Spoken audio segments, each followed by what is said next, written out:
I got to start saying yes to more things. You've inspired me. It's not just you sharing your story, it's the people in the room. And I broke down the actual character for listen in Chinese. We combine different symbols, mean different things. But if you literally look at the symbol for Chinese for the word listen, literally, when I'm listening to you, I'm listening with respect, one out of attention, ears, eyes, and heart.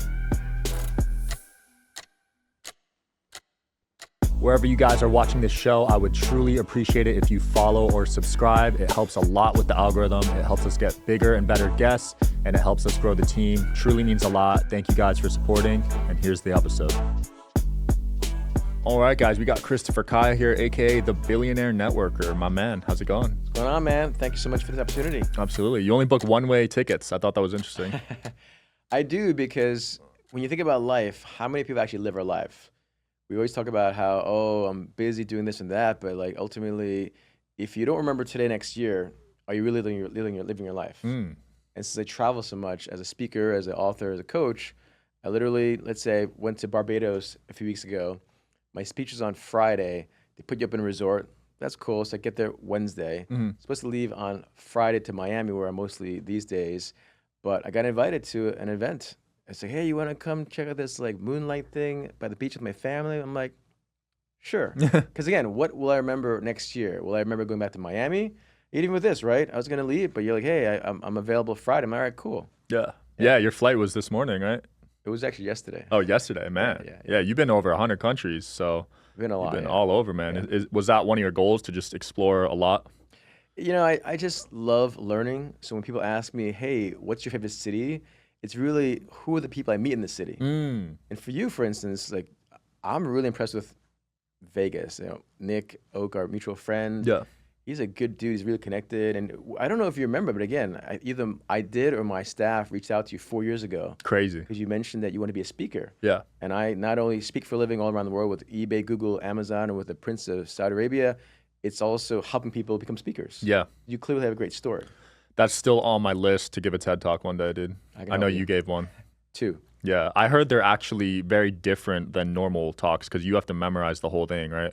It's much more specific than people might think, where you have a full-on, you have to do it this way, and they actually give you a whole template.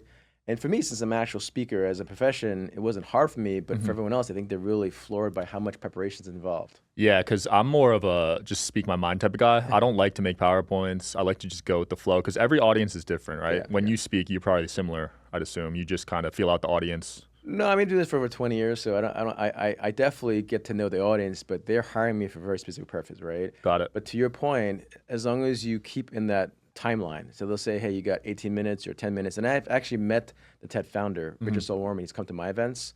I have a brand that I call the Gifters X Talks, which has been called the TED Talks for Entrepreneurs. Right. But it's funny when you hear actual legends. The guy's 88 years old, and when he first started this 40 years ago, Sean, he was like, I didn't like the sponsors. I don't like those people with the ties. Forget the PowerPoint decks. It's going to be 20 minutes. And so he was like a really, like, just in-your-face kind of guy. Yeah, wow. Yeah, interesting. I didn't know he was 88. He's still alive now, actually. That's crazy. Shout out to him, man. And running that type of company, they were the first kind of public speaking kind of platform, right? They essentially made public speaking cool. Right. So he sold it to a guy named Chris Anderson, who's currently the curator. He's actually an English guy.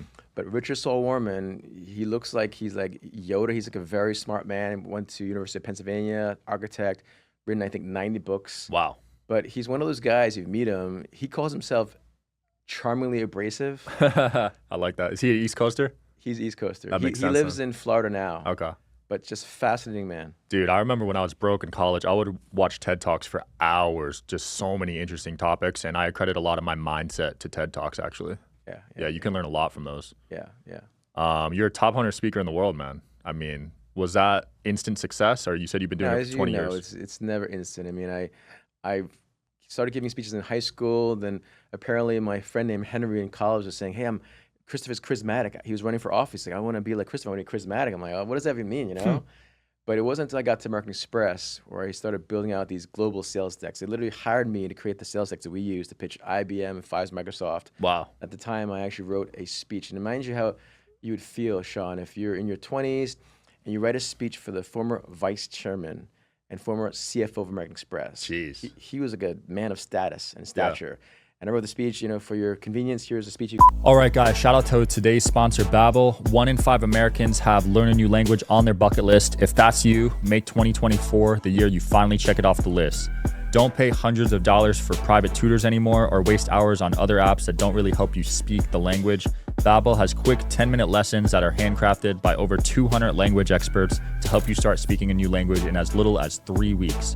It's designed by real people for real conversations.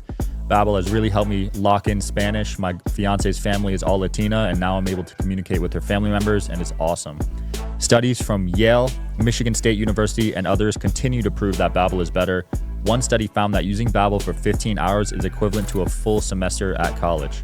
They have over 16 million subscriptions sold, plus all of their 14 award-winning language courses are backed by their 20-day money-back guarantee.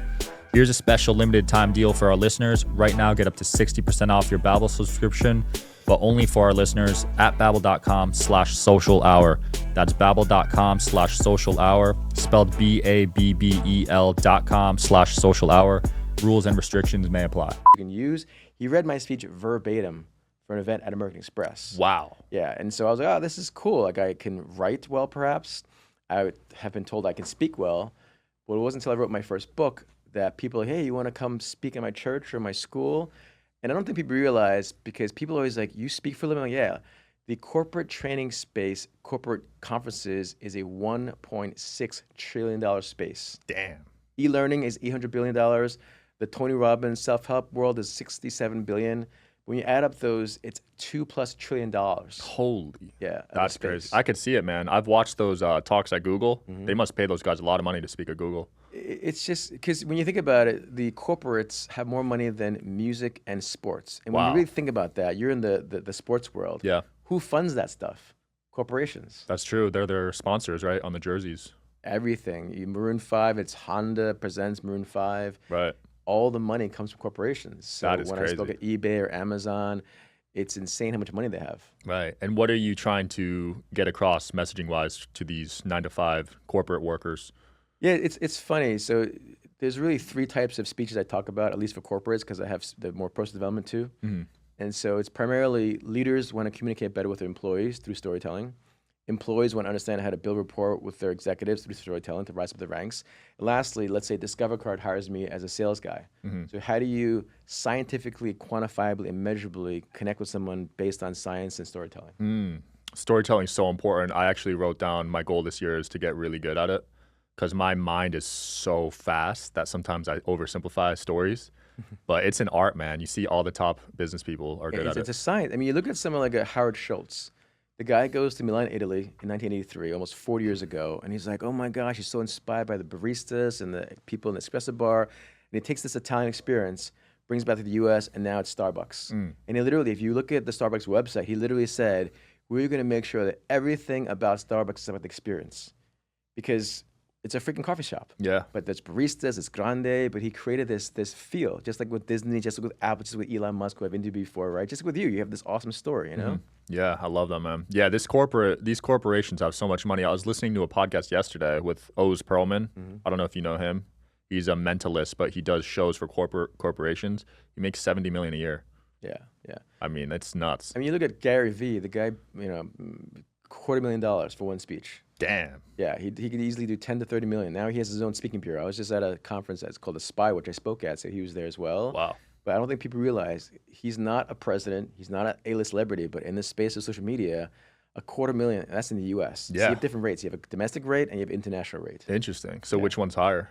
International always. Really? Yeah, because when you get billed out for that 1 hour, he might be in the East Coast in New York, right? But if he's going to Saudi Arabia or Dubai or Singapore, that might be a 2-day trip. Yeah, we got to talk, man. I just got offered to fly out to Saudi Arabia to speak at Leap. Yeah. 250,000 people, and I turned it down because I just don't have experience, honestly. No, I can help you because I've spoken, the Crown Prince's charity is actually one of my clients. Oh, wow. Yeah, and Saudi Arabia, this is the thing about people, if you're open-minded, I had some flack when I went to Saudi Arabia. It's like, whoa, you go to Saudi Arabia? I'm like, look, dude, he has a foundation called the Musk Foundation, and it's for the youth. And the reason why now I know why people go outside the U.S. to help perhaps people is that I met, let's say, one Saudi prince there. And every country has power and wealth concentrated. But when you go there, Do you know how many Saudis there are in Saudi Arabia? How many? 31 million. Damn. Yeah, but 60% of them are under the age of 30. Okay. And so he wants to build out volunteerism and sports. But when you meet him and you work with his nonprofit, I'm like, this is pretty cool. You can help the entire country of Saudi Arabia. Nice. Whereas if you're in the U.S., there's bureaucracy, there's all these talking heads, there's egos and whatnot. But if you go there, you find the right person, whether in Dubai or some of these countries, you can really affect a lot of change. That's cool, man. Yeah. Next time I get offered an international gig, I'll take it. You know what? I'm in, man. I got to start saying yes to more things. You've inspired me. It's because, again, it's not just you sharing your story, it's the people in the room. And what I always talk about, there was a young woman in Saudi Arabia. She's total hijab. I can only see her eyes. She said, Christopher, because I talked about how leaders need to listen more. And I broke down the actual character for listen in Chinese. I know you're part Chinese. Yeah. Where it's literally 6 symbols, where Chinese is like Lego. We combine different symbols, mean different things. But if you literally look at the symbol for Chinese for the word listen, if I say what ting dao ni, on the top left, it's the character for ears. Right below that is character for respect, which is king. On the top right, it's character for 10. Right below that is eyes, meaning listening to 10 eyes. Right below that is character for 1, meaning I'm listening to you with 1 undivided attention. Right below that is heart. So when you look at someone in the language of Chinese, the culture, literally, when I'm listening to you, I'm listening with respect, 1 undivided attention, ears, eyes, and heart. Right. So when I told that to this woman in Saudi Arabia, she was like, oh my gosh, Christopher, I'm so moved by your story. I'm teaching Saudis how to learn Chinese. Wow. So regardless of where you are in the world, when you share stories like this, doesn't matter if you're Saudi, doesn't matter we're American. According to Stanford University professor Jennifer Acker, she found that stories are 22 times more memorable than facts. Dang. 22 times. Because there's emotion involved. There's emotion involved, but then you look at someone like Aristotle 2,000 years ago, he talked about the modes of persuasion. This is why people get hired. It's not just your story. It's the science, it's the strategy, it's the structure of that. But if Aristotle knew this 2,000 years ago, where the pathos, which is the emotional appeal, which is why TED Talks is 65% of that. Like, think about the TED Talks you remembered. Yeah. Is it the facts and figures? Not really. Or is it the emotional connection that you had? It's the emotion. Dude, I've cried on some of them, to be honest. Like, Yeah. some of them are super emotional. Well, you and I, we just met, right? But like, we're both, Chinese. So you're like, yeah, my parents hated dogs, as I did. Yeah. So I'm like, yeah, Sean, we had to come out. Like, literally, my mom's like, just have this taste in her eyes, right? Like, I Same, hate bro. dogs. That they smell, they're dirty. Yeah. We're clean people, Breaking the mold, man. So both your parents were Chinese? Both Chinese from Hong Kong, yeah. Nice. So strict on education. Very strict. Wow. Yeah. And did you just support it, or did you kind of rebel? Again, it's like you want to make your parents proud. Yeah. So I went to school, did well, went to college, but I was always very entrepreneurial. Yeah. And you want to make your parents proud, right? So I'm just grateful that I did the college thing. I'm like the black sheep, where my oldest brother, he's like a lawyer, he's got a CPA and all these like Series 7s. My second brother, he's an MBA. I'm the least successful because I've only written 7 books. I only went to college. I didn't go to law school or B school, but I'm good. I'm just grateful that my parents raised me with a sense of value, structure, and loyalty. That's funny. So in their eyes, you're the least successful, even though you're... Until I started speaking at Google, my dad's like, my name is G in Chinese, which means wisdom. Okay. And he would tell my brothers, like, G is pretty good. I'm like, well, he's been doing this for a while, Yeah, that's cool. Do you get along with your brother? I love my brothers. Yeah, like, Nice. It's like the traditional look up to your brothers. But even that, like, I can speak Chinese. Yeah. And you don't call them by their names. Chinese is very traditional, very structured. So you're supposed to call them by big brother and second brother, like Daigo, Yigo. And when I asked my mom, why do I have to call them that? And my mom said, it's out of respect. And at the time, I'm like, I don't respect them.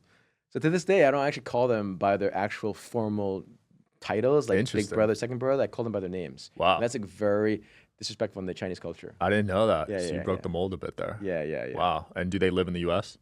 Yeah, they're all in New York. Yeah. Nice. Yeah, the East Coast vibe. Yeah. Why'd you choose Miami? Well, I chose the West Coast first because I love warmer weather. If you're in the East Coast, I'm not a fan of cold weather and snow and stuff like that. Yeah. But it was more I chose hot weather first, and I was in Beverly Hills for some years, and I travel literally half of the year around the world. Yeah. And I decided, okay, I have online training programs. I speak around the world. I don't have to be anywhere, literally. That's why I buy one-way tickets. And so I was exploring. I spent about 2 months in Europe. I was in South America. But I love Miami because it's like the Latin culture is amazing. I want to practice my Spanish. I'm close by my family in New York. Nice. I want to explore South America and Europe. So whatever I do now, it's multi-purposed. Yeah. Yeah, this is a cool podcast. It's amazing. but I want to get to you as want to get to you as a friend. I know you want to be a speaker. You're also part Chinese. It's like a multiple dimension of why I do things. I love that. Yeah. Yeah, I look for win-win opportunities as well. Yeah. I feel like if you could, kill two birds with one stone, they say, that's what you should do when you travel, right? Yeah. When you travel too, you're probably trying to experience the culture, meet the locals. You're not just going for business, right? Yeah. The thing is, again, when you are a speaker, you really are treated like a first-class guy. So again, oh, you want to come to this resort? Literally, when I spoke in Switzerland, this is what Americans will not do. I spoke at a stage with the president of Switzerland a few years back, Wow. right? And they're like, hey, you want to go on a free trip to Swiss Alps and ski there? But this is before the conference. Americans will not do that. They Yeah, take yeah. liability, risk. They go, okay, I went there. They pick you up in a Mercedes-Benz, so they treat you very, very well. But I don't want to just go to the resorts and the high-end places. I want to see the people. Yeah. So for me, when I was in Barbados, I got to literally meet people that are from there. This one guy showed me around Barbados because that's the true, real experience of traveling. Yeah. I agree, man, because there's some nice resorts in Mexico and stuff or wherever you are, but you need to get out there, I've done work for the State Department. I actually went to Ramallah, Palestine, and it's very controversial. You talk about Palestinians and Jewish people, Yeah. or Israelis, but ultimately I was in Ramallah, Palestine. I was in the West Bank.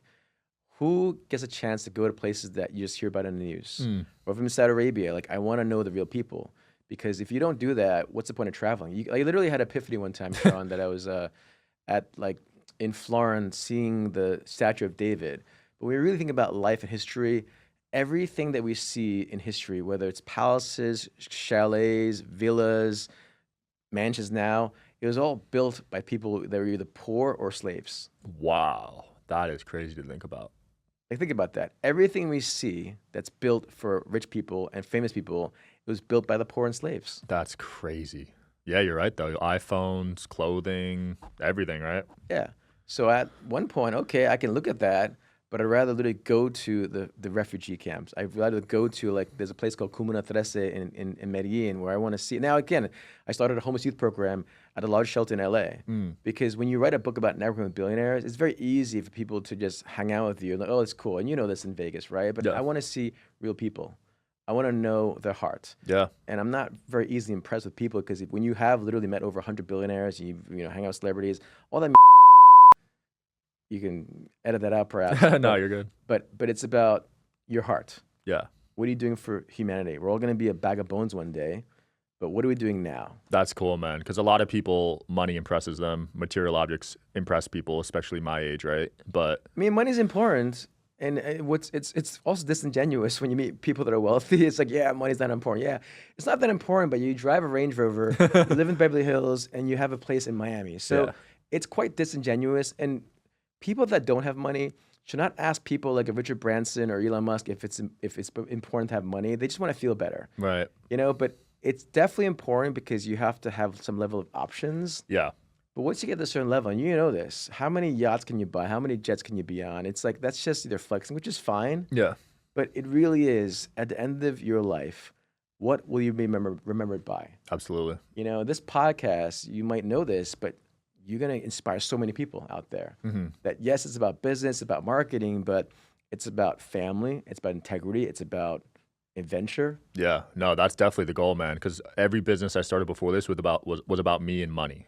But this is the first time where I'm kind of seeing a greater purpose. You know what I mean? Yeah, but again, until you have a certain point, let's say for me, when people ask me, oh, what is your dream? I'm already living my dreams, dude. Like, I get to travel the world and speak, but now I also get to help people become speakers. So I talk about networking.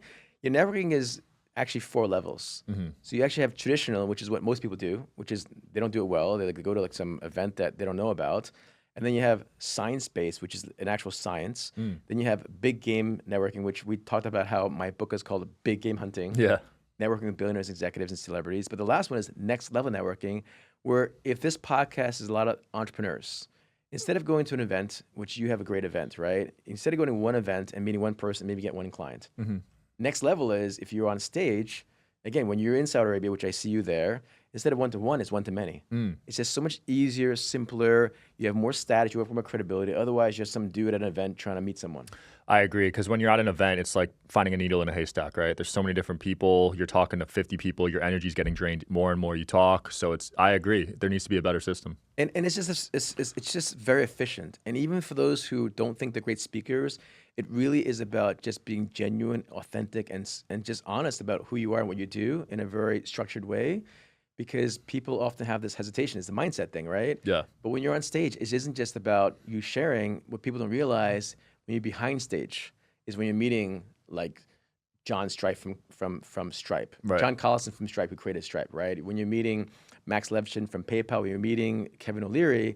So it's one thing to go up to Kevin O'Leary at an event and say, "I love you," in your content. It's another thing to say, "Hey, Kevin, we shared the stage in Saudi Arabia." Yeah, You know, it's huge. It's a status thing. It's almost like, oh, we went to Harvard. People at Harvard don't say that it's pretty prestigious to go to Harvard. But when you're a speaker on these stages, and I've literally spoken with Elon Musk, Richard Branson, President Clinton, so that's why it's like, I'm equal to you. It's huge. You know? Yeah. And that's massive credibility. What do you want to raise money, have clients, have fans, but really the impact, because whether people realize or not, if you don't have what I call first-class credibility, they don't care about you. Yeah. You know, you have built this amazing brand. You've had like Grant Cardone and all these people like Noah Kagan, like all these like brands that they might not know you, but they see, oh, wow, Grant Cardone's there? No, It's it's so true, man. No one gave about me before this podcast, but now that I have a platform, people are looking for sure. Yeah, and it is what it is. Yeah, getting backstage, my number one goal whenever I go to an event. I mean, if you get in there, oh my gosh, the connections. I've gotten so many guests, so many business deals. It's where you have to be, even if you have to pay. Yeah, I mean, again, unfortunately, whether people realize that everyone has these great stories. Let's say with the nonprofit world, right? I started this homeless youth program over 10 years ago. We've mentored, inspired thousands of homeless kids. They've stayed in school, got on the Elon show. Elon Musk has come as one of our guests. But when I would reach out to these publications like Christopher, again, they would tell me bluntly, it's like, where's the happy story? They want to hear about homeless kids every day. They want to hear about one kid who was homeless, that got inspired, who's not on the Ellen show, who went to a university. Because it's a story. Yeah. But it's about how you frame it. So for you, yeah, you're a successful entrepreneur, but you have 11 million followers on Instagram. You have all these amazing guests. So now people are attentive to you. Yeah. But before that, you're probably the same person, same integrity, same kind heart, but people want exposure. I try to be the same, man. I have battles with my ego sometimes, just comes with success, but I try to stay the same. Yeah, but when you look at Jeff Bezos with Elon Musk is one of the most humble guys. I met Jeff Bezos, I met Richard Branson, so it's Nice. easy to be successful, but when you meet a Gandhi, for instance, Gandhi would literally say he wants to be more humble than dirt. This is Gandhi. You met him? No, no, I'm not that old. yeah, but that's funny. No, I've not met him. I don't even know when he passed away. I'm not that old, but just think of Mahatma Gandhi, who literally said, I want to be more humble than dirt. Yeah. What a quote right there, man. Yeah. What was it like interviewing Elon? Because that was about what, 10, 15 years ago? That was an older one? Yeah, it's an older one. But you can see someone in an interview, you can read about them, but let's say I was at my homeless youth program, he came to the shelter, and at the end of it, we always say, hey, we always take a picture. I say, Elon, please sit here. He didn't sit when I asked him to sit. He sat when we sat together. That little nuance where I've met his mother, met his brother, but those are very telling examples of who he is as a person. He was raised right. So like, he's just a very straightforward guy on camera, off camera, and he's a humble man. Nice. And so it was just inspiring to know that you got to not just meet the guy, but he actually said at one point, wow, you know a lot. I did my research. Yeah, that's cool, man. That's important as an interviewer, right? Some people go in with no research, and then you could tell. So interviewing over 100 billionaires, did that make you want to pursue making more money, or did it? Well, the thing is, again, I didn't come up with any money, right? So it's like meeting some of these billionaires. It was more of a like, I see billionaires as the Picassos of capitalism. So if I want to be an artist, which I am, I used to be a singer-songwriter, I'm a speaker, right? So if I'm an artist, I want to look at Raphael, I want to look at Dante, I want to look at Rodin, right? But in capitalism, the same thing. My favorite book is called The Life of John D. Rockefeller Sr. So for me, it's not about the billionaire being money guys. It's about, or gals, it's about their artists. If there's 8 billion people in the world, and there's only 3,000 billionaires, why would you not want to learn from the people like a Mark Cuban or a Richard Branson? Right. Because they really know the true artistry of capitalism. And it really is an art. Yeah. Yeah, it is. I think there's a fine limit of how much you're willing to sacrifice to get there. So did you see a lot of them really sacrifice a lot? They sacrifice everything, but that's the thing. Like, you really don't need billions of dollars to be happy. It's like that's flexing, right? Right. I remember years ago, people always find that shocking. Years ago, because I'm a minimalist. Minimalist. I don't like buying things. Really? I like experiences. Yeah. Wow. I'm a minimalist. I think it's the Asian side, but it's like when I cleared 10 grand net many years ago, I already achieved the freedom I never felt. Wow. So when you start making more money, start making millions, it's like, really, I don't like cars. I don't like buying clothes. So that's why, like, when you really think about life, Naval Ravikant, who co-founded AngelList, he's such a bright guy. He's like, desire is suffering. The more you desire, the more you suffer. But that's also Buddhism. Now, whether you like religion or not, when you study the people that have been most successful and however they define success, there is some material stuff, but it's really spiritual, mental, emotional, and physical. Most of us focus primarily on material. Buy the car, buy the house, buy the clothes. But that doesn't make you happy. Not long term. Yeah, and they've done, it's called hedonic adaptation. You buy a cool pair of shoes. Oh, it's cool for a day, maybe two, maybe a week. Yeah. But I've met so many people that are wealthy. They buy yachts they don't use. They buy mansions they don't live in. They buy cars they don't drive. But experiences. This is the first time us connecting, aside from your networking thing. But you're a great interviewer. You do a great job of creating a space like a Joe Rogan, or Larry King, or Oprah Winfrey. They understand their role. They hopefully want to create a platform to help people with their stories. I love that, dude. When I look at how I spend my money and what makes me most happy, it's traveling and I'd say meals with other people. Yeah, and money actually does buy happiness through three things. It's experiences, as you're saying. It's actually buying your time back by delegating to other people things you don't want to do. And lastly, it's charity. So money actually does buy happiness. I agree. And you could have started any charity. Why did you focus on homeless? Well, before that, I was already mentoring people that were teenagers, because when you're a teenager, they're old enough to dream like an adult, but they're still young enough to dream. And for me, my inspiration was as a college leadership guy, right? I was a leader in college, and I never forgot that dream of being excited about helping people, right? I just didn't realize it wasn't very scalable. So I started it with the college market and high school market, but it's like the older you get, the younger you want to be. Yeah. Because it's so freaking boring being an adult. You have responsibility, and like, that. Like, I don't want to be an adult. I remember this guy, I was at church one time. This guy was like, I think his name is Schultz, but he was 80 years old, playing his harmonica, lived in Costa Rica. You want to have that sense of fire and enthusiasm and energy, because otherwise life is so boring. You can make so much money in the world, but like, I've met some of the most boring rich people because they think that was a goal and they're too afraid to like go out and say, I need help. Yeah, that's my fear. Just becoming I'm not going to name drop anyone, but you know what I mean, right? Well, I have a friend of mine. He's early 30s. He's already cleared $20 million. And I said to him, I don't know if you realize you're going to be the happiest you're going to be in your life. I said, what do you mean? Because he's very content as a person. He doesn't like flashing things. It's like people who like follow all the people that have the cars and mansions. Nothing wrong with that, by the way. It's cool to be on mansions and cars. Yeah. But it really is, at the end of the day, what do you most enjoy? Having a meal. Yeah. With someone that you learn from. Absolutely. I actually don't believe in retirement. Why? Yeah, they're doing studies on this now, and your brain health deteriorates so rapidly once you retire. Why retire when you're actually doing what you love? And I know the thing is, people always say, oh, do what you love. No, that's the worst advice. People like, do what you love, the money will follow. But no, I was a single star for many years. I was doing what I love, the money to follow. The better thing, I forgot someone told me, it's like, do what makes you money the quickest way possible with integrity, and then do what you love. Agreed. That's what I did, basically. Yeah. Yeah. Now I'm at the point, like, I could retire today, Yeah. but this podcast is so fun, dude. And I'm inspiring hundreds of people. Thousands, Yeah, millions. thousands, eventually millions, yeah. Because Maybe it's even now, yeah. it's a spider web effect, right? So you Yeah. influence one family, and who knows? The guy that introduced me to Nick, our mutual friend, he met me. His name is Dr. Chow. He saw me speak 7 years ago in Dallas. Wow. And then I met him at Aspire, this tour with, again, Mark Cuban and Sarah Blakey. I met him at this tour I'm speaking at. And he said he inspired me. I inspired him 7 years ago. I didn't even know. Dang. Yeah, You're going to meet people. Yeah, Dr. Chow was a fun guest. He's got a crazy story, man.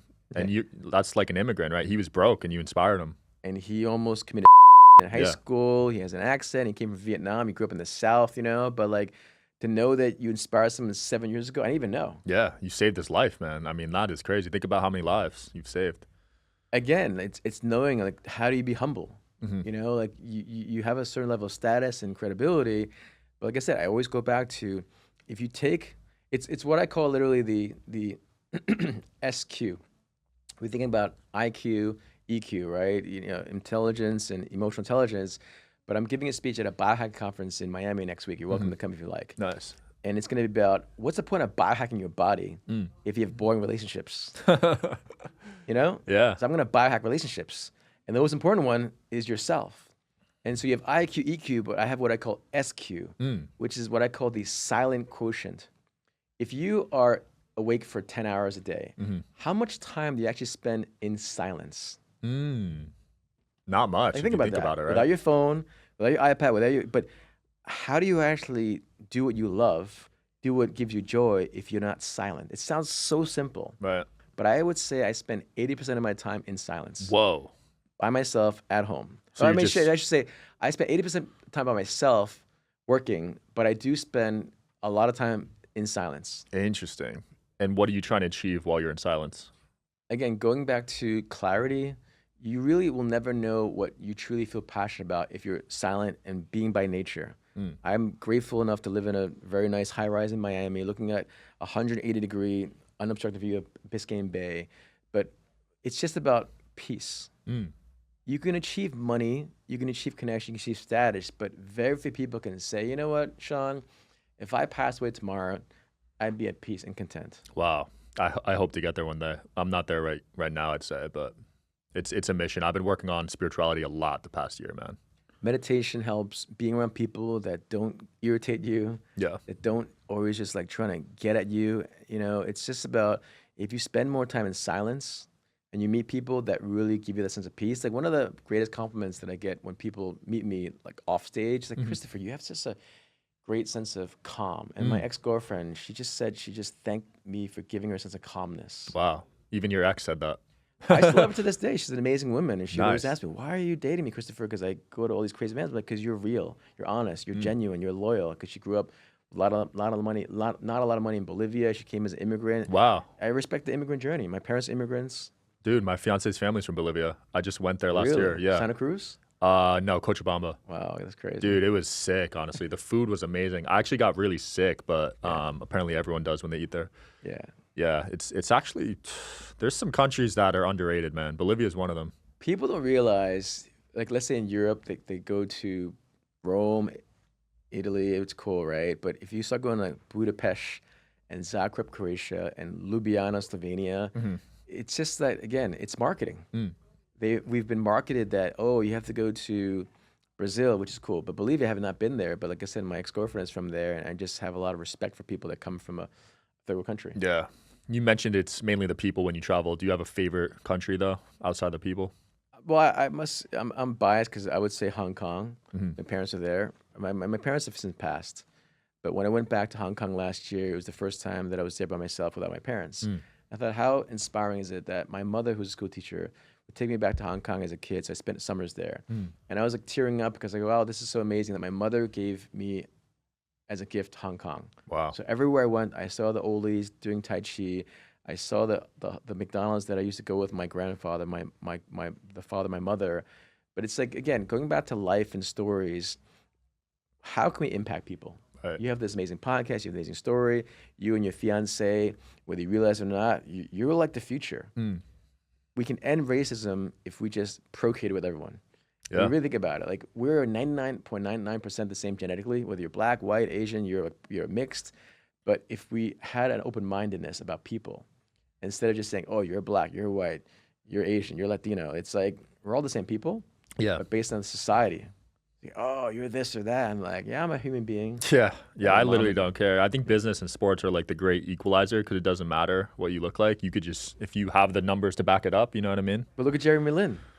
Jeremy Lin had all the numbers, but he went to Harvard, and then he got into MBA, and then Kobe was asked, well, what about Jerry Lin guy? Like, you don't really get to the NBA if it's just like a one-hit wonder, you know? Right. That's my dream guest, dude. What he went through, I mean, because Jeremy Lin? Yeah, he was still putting up numbers, and they still cut him like a few years back. I could see if I can help you get him. Yeah, But he was so humble too. It's like, but like I said, like if he would get shouted at with like words, like racist words. Yep, his own games. teammates too. Yeah. Yeah, Carmelo Anthony didn't like him. Yeah.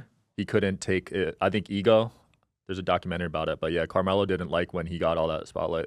Well, yeah, again, it's just like it's funny because if you're a black man, you should understand racism, right?